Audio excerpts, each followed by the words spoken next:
Rreth 1 miliard euro sollën emigrantët në Shqipëri në vitin 2024, shifër kjo më e larta e regjistruar që prej vitit 2008. Të dhënat e Bankës së Shqipërisë tregojnë tërgesat 115 milion euro më shumë se viti 2023, reflektuar në mbështetjen që diaspora i jep ekonomisë së vendit. Vetëm në periudhën tetor-nëntor-dhjetor të vitit 2024, emigrantët sollën 273 milion euro, 21 milion euro më shumë se po e njëjta periudhë një viti më parë, por si kanë qenë remitancat ndër vite?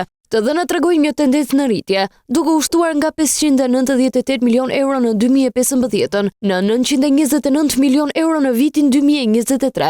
Megjithatë, në vitin 2020 vërehet një rënje e lehtë me 673 milion euro. Kjo e lidhur dhe me periudhën e pandemisë. Pastaj, duke sikur emitancat janë rikuperuar shpejt duke rritur nivele rekord në 3 vitet e fundit, pjesa më e madhe e dërgesave vijnë nga Greqia, Italia dhe Shtetet e Bashkuara të Amerikës.